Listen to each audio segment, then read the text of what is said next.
When most people think of San Diego, they picture the stuff they've seen on vacation: downtown, Gaslamp, Seaport Village, La Jolla, maybe Coronado, maybe even Pacific Beach. Basically the areas around where you fly in and where you stay for a long weekend, where you go out to dinner, you walk around, you hit the beach, and you say, yeah, I could live here. And I totally get it. Those are some of the most recognizable parts of San Diego. But here's the thing, when you actually live here, San Diego gets a lot bigger really fast. Most people relocating here start by searching moving to San Diego, and they don't always realize that some of the best options are not in the city of San Diego at all. They're in the cities around it, places with their own downtowns, their own neighborhoods, their own schools, their own restaurants, and their completely own vibe. And in a lot of cases, much better fit for how people actually want to live day to day. So today I'm walking you through 5 cities near San Diego that you might have heard of, but probably don't fully understand until you've actually spent some time here. And they're not really always the places that people think of first when they're researching a move to San Diego. But honestly, for a lot of people, they end up being the areas that make the most sense once they actually start comparing the full picture. We're gonna start in the South Bay and work our way inland and then head up to North County. And I will show you what areas feel like, what kind of buyer it makes sense for, where the value is, and the trade-offs you actually need to know before you start looking at homes. And the last one is probably the city we get asked the most about right now because it gives you something that it's getting harder and harder to find in San Diego County. It's real coastal access without the Encinitas or Carlsbad pricing. First up is Chula Vista, which is an area called South Bay. And I wanted to start here because Chula Vista is one of those areas that people either overlook completely or they have an outdated version of it in their head. And depending on where you are in Chula Vista, you're about 15, maybe 20 minutes or so from downtown San Diego. Now, obviously traffic matters, and Eastern Chula Vista is completely different from Western Chula Vista. But the big picture is that Chula Vista is much closer to downtown than a lot of the places people automatically search. It's a lot closer to downtown than most people realize, especially when you compare it to some of the more popular areas buyers usually ask us about. So when someone tells us that they want to be near downtown, but they're only searching the obvious central San Diego neighborhoods, I usually ask if they've looked in the south, and a lot of times the answer is no. And Chula Vista is not a small suburb. It's actually the 3rd largest city in all of San Diego County, and it has a few different personalities depending on where you are. West Chula Vista is older, more established, more urban, and closer to the Bay and downtown San Diego. Around 3rd Avenue, you'll get more of that traditional downtown feel with the restaurants, coffee shops, breweries, older homes, and a little more history. And then you go further east and it changes fast. East Lake, Otay Ranch, Rolling Hills Ranch, those areas feel much more master planned. Wider streets, newer homes, parks, shopping centers, trails, and that cleaner suburban feel that a lot of people relocating here are actually looking for. So don't judge Chula Vista as just one thing. It's really too big for that. You could be west of the 805 in an older, more urban pocket, then 15 minutes later, be in a newer master plan neighborhood that feels completely different. The other big story here is the Bayfront. It's not really about new neighborhoods or where a bunch of people are gonna live. It's actually more about Chula Vista finally turning a huge piece of underused waterfront into a major destination. You have the resort, convention space, restaurants, and new public areas all coming together right on the bay. So when people talk about the Bayfront redevelopment, the bigger picture is tourism, jobs, investment, and giving Chula Vista a waterfront identity as never really had before. That's a big reason more people are paying attention to this part of the city. Chula Vista is a strong fit if you wanna be close to downtown San Diego, you want some newer housing options, and are open to the South Bay. It can also make sense if you want to work downtown, you work in Coronado, a National City, near the border, or anywhere south of Mission Valley. Now, from a price standpoint, Chula Vista is one of the places where the value can still make sense compared to a lot of the rest of the county. For like a detached home in Chula Vista, you're probably looking at $800,000 to $900,000 as a realistic starting point if you want something that feels a little more move-in ready. And then once you get to the east section where you get East Lake, Otay Ranch, larger floor plans, newer communities, or homes with more upgrades, you're often in the $900,000 to $1 million plus range. So I'm not saying Chula Vista is cheap. Nothing in San Diego really feels cheap anymore, but compared to what the same type of homes would cost you in coastal North County, central San Diego, or some of the areas north of the 56, the math can be a lot more approachable. But that said, perception does matter in real estate. It affects buyer demand, resale, and how quickly people become comfortable with a specific area. So if you're open to Chula Vista, tour it properly. Don't just drive one road, make a quick judgment and then leave. Go see 3rd Avenue, see the Bayfront, go to East Lake, Otay Ranch, the parks, the newer neighborhoods, and then compare what your money gets you versus other parts of the county. And for some people, it clicks immediately. For others, it's not a fit, but both are fun. And if Chula Vista is already off your list, don't check out yet. This is just one version of the San Diego conversation. And we've got a few of very different options coming up depending on whether you want more space, different lifestyle, or something closer to the coast. And one quick thing before we move on, if you're watching this and you're already thinking, okay, I like certain parts of Chula Vista, but I'm not sure that's actually the right fit. That's exactly where we help people every single day, because most people don't need someone to just send them listings. They need them help narrowing down the map, comparing the trade-offs, and figuring out which area actually fits their budget, their lifestyle, their commute, and their long-term plans. So whether you're 1 month out or 1 year out, call, text, or email us. Cassidy and I are the ones who answer, and we can help you start putting the pieces together before you waste a bunch of time looking at the wrong areas. Next up is Poway. Poway is north central inland. It's east of Rancho Penasquitos, north of Scripps Ranch. Depending on where you're going, you're roughly 35 minutes from downtown San Diego, and also about 30 to 35 minutes from the coast. But Poway doesn't really feel like central San Diego, and it doesn't feel like the coastal parts of North County either. It's kind of its own little pocket. When people first start searching San Diego, Poway usually doesn't jump off the map unless they already know about it. It's not on the beach, it's not a flashy name, and it's not where people go to vacation. But for the right buyer, Poway is very high on the list. Poway's official motto is the city in the country, and that actually explains it pretty well. You get rolling hills, larger lots in certain pockets, equestrian properties, trails, open space, Lake Poway, the Blue Sky Ecological Reserve, and a quieter feel than a lot of the county. It is suburban, but like not in the same way as like a newer master plan suburb. Poway feels more spread out, more established, and more rural, especially in certain parts. There are neighborhoods that feel like classic suburban San Diego, and then a few minutes later, you can be looking at acreage, horses, long driveways, and hillside views. So one of the big demand drivers here is the school district reputation. Poway Unified has one of the stronger reputations in San Diego County, and that's a major reason buyers focus on this area. But even if schools are not a priority for you personally, they can still play a major role in demand, in resale value, and how competitive the market feels in certain neighborhoods. Poway is for the buyer who wants quiet, space, trails, and a more established suburban feel. It can also work well if your job is tied to some of the bigger employment hubs nearby, like Rancho Bernardo or the tech and biotech corridor around Sorrento Valley and UTC, or anywhere up and down the 15 corridor. Poway is not the bargain pick on this list. For a 3 to 4 bedroom detached home in Poway, you're looking at like 1 to 1.3 million as the realistic starting point if you want something that feels move-in ready, has a good layout, and puts you in some of the stronger neighborhood pockets. You may see some homes below that, especially if they are smaller, older, or need some work.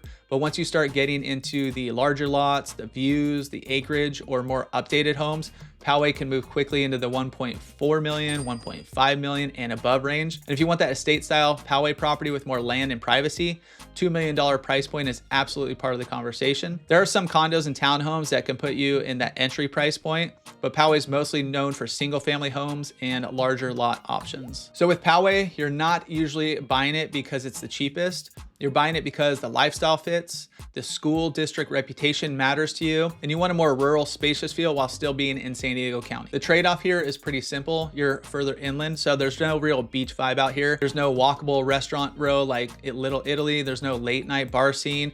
It gets hotter than the coast. It's quieter, more suburban, and in some pockets, it really feels rural. So for some people, that's exactly what they want. For others, they move here for a more urban feel and then realize it's a little too quiet. So that's why you need to match the area with your actual day-to-day life, not the version of yourself that you think you might become after moving. If you want to walk out your front door and have coffee shops, restaurants, bars, and people around, Poway might frustrate you a little bit. If you want peace, space, trails, and established suburban feel, Poway is hard to beat. Next up is San Marcos. It sits right in the heart of North County inland. You're east of Carlsbad and Vista, and you are west of Escondido. It's one of the places that doesn't always get the same attention as the coastal names, but once people start comparing what they actually can buy, San Marcos starts showing up a lot. Depending on where you are in the city, you're around 20 to 25 minutes to the coast, maybe 45 minutes or so to downtown San Diego. And you have really easy access to the 78 and the 15. For North County buyers, San Marcos can feel like it's a practical middle ground. You're not paying full Encinitas or Carlsbad pricing, but you still are close enough to the coast. That's not a huge production to get down there. San Marcos has become one of the main North County options for people who want a suburban lifestyle,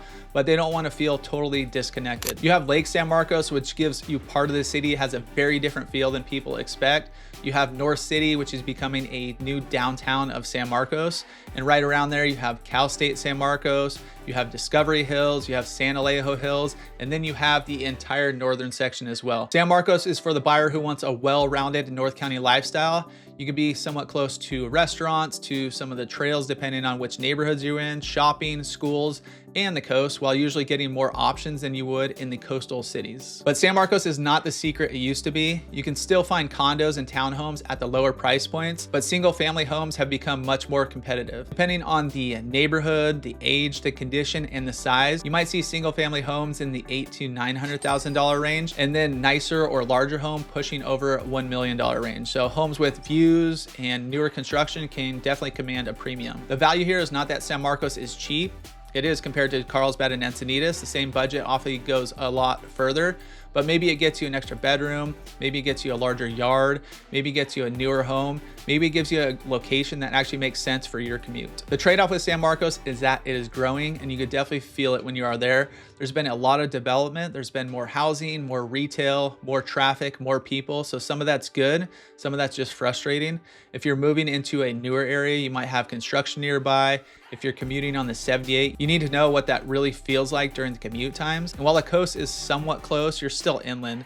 That 25 minutes to the beach can become longer, especially when everyone else has the same idea on a summer weekend. San Marcos also has very different pockets. So when someone says, what do you think of San Marcos? Our answer usually is, which part of San Marcos? Because North San Marcos is different from San Alejo Hills.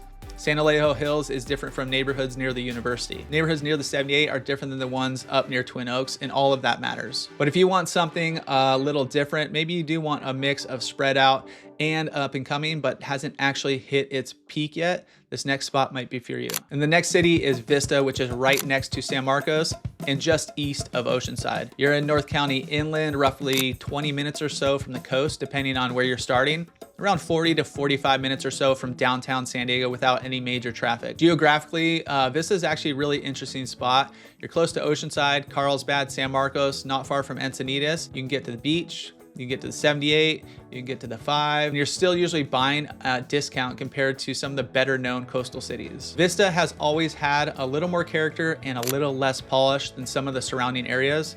And I don't mean that in a bad way. Vista is hilly in the northern section. It has older homes. It has pockets of bigger lots. It has neighborhoods that feel tucked away.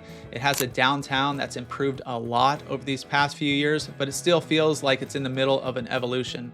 The downtown brewery and restaurant scene is a big part of the story, with breweries, food spots, coffee shops, events, and a little bit more life than Vista used to get credit for. But it's not all polished, and that is the key. Vista is one of those places where you can see the gap between what it is now and what it could become. Some people love that because they feel like they're getting in earlier. Other people drive through and they think, I like where this is going, but I'm not sure I want to be part of the transition. Both reactions are fair. Vista wants someone who wants North County access, more character, and a budget that goes a little bit further than it typically would in the coastal cities. And it's especially interesting if you want a single family home, but are tired of seeing your budget only buy you a condo closer to the coast. For a 3 to 4 bedroom detached home in Vista, it'd probably start you at like 800 to 900 as a realistic range if you want something a little more move-in ready. Now you can still find homes below that, but once you get into the larger floor plans, better lots, views, remodels, or stronger neighborhood pockets, you often find it in the 900s, maybe pushing over $1 million plus range. The old line was that the same money that buys you a condo in Carlsbad might buy you a house in Vista. Well, that's not always perfectly true anymore because prices have moved up everywhere, but the idea still holds in a lot of cases. Vista's biggest trade-off is that it's not coastal, so you do lose some of that immediate beach climate, but it's also not way inland either, so it usually stays more comfortable than places like Escondido or even some of the warmer pockets of San Marcos. Now you still feel a difference compared to Oceanside or Carlsbad, especially in the summer. It might be like low 70s at the beach. It might be like low 80s in Vista, depending on the day and the part of town. But compared to deeper inland areas, Vista is still a pretty nice middle ground. And the second trade-off is that Vista is still changing. Some parts of the city feel more polished and built out, while other parts still feel like they have not changed much in decades. Some pockets feel charming and up and coming.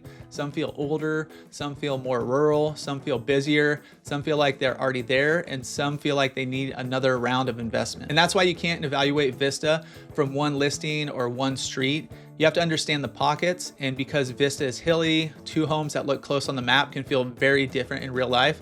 One might have a view, one might be on a busy road, one might have a long driveway, and one might have a great lot. You actually have to see all these homes in person. And real quick, before we get into the next city, we actually have a whole playlist on this part of San Diego County, linked in the description down below. So if this next area sounds like it might be a fit, go check that out after this video.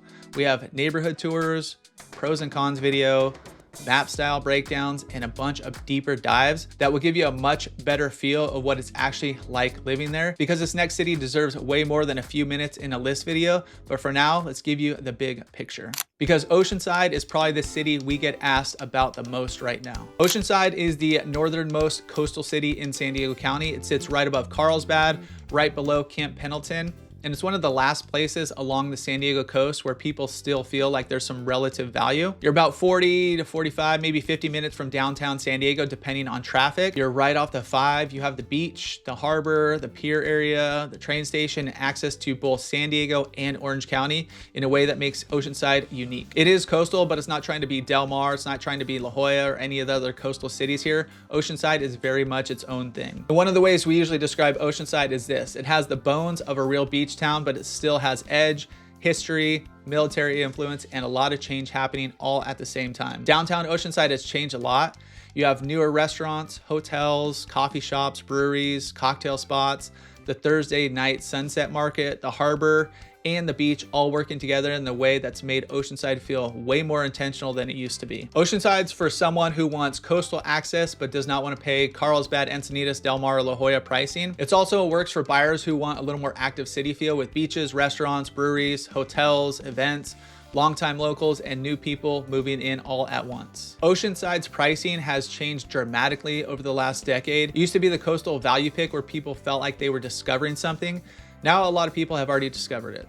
That said, compared to the rest of coastal San Diego County, Oceanside can still offer a meaningful discount. Oceanside's a little tricky because it's a big city, and single family pricing can change a lot depending on where you're talking about: coastal Oceanside west of the 5 or some of the more inland parts of the city. For a detached home in Oceanside, you're looking at like the 900,000s as like a realistic starting point if you want to move in something move-in ready. But once you get west of the 5, closer to the beach, remodeled, or some of the home views up in Fire Mountain and whatnot, the prices can move well over the $1 million mark pretty quick. Now, the important thing with Oceanside is that Oceanside is too broad of a search term. South Oceanside is different from Fire Mountain. Fire Mountain's different than Rancho del Oro. Rancho del Oro is different from north of the 76. East Oceanside is very different from coastal Oceanside. The price, lifestyle, and buyer profile can change quickly. The trade-off with Oceanside is that you're buying into a city that's still changing. Some blocks feel polished and exciting. Some blocks still feel older. Some areas have a lot of tourism. Some have a military influence. Some have more rentals.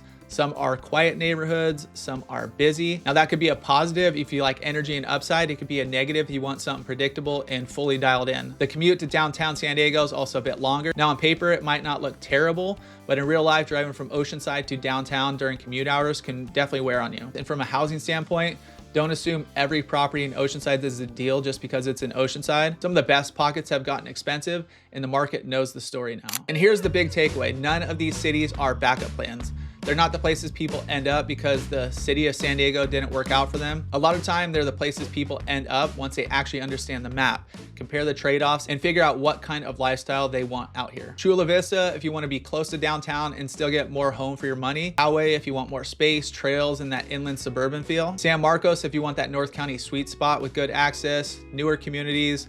up and coming restaurants, parks, and a lot of day-to-day conveniences. Vista if you want a little more room in the budget, a little more space, and you're okay with a city that's still changing. And Oceanside if you want coastal access, a real downtown, a harbor, a beach scene, and pricing that still looks different than Carlsbad or Encinitas. And next week, we're going deeper on Oceanside. We're doing a full vlog there so you can really get a feel for the neighborhoods, the beach, the downtown, and what it actually feels like living there. So if Oceanside caught your attention in this video, make sure you're subscribed because that one is coming out next week.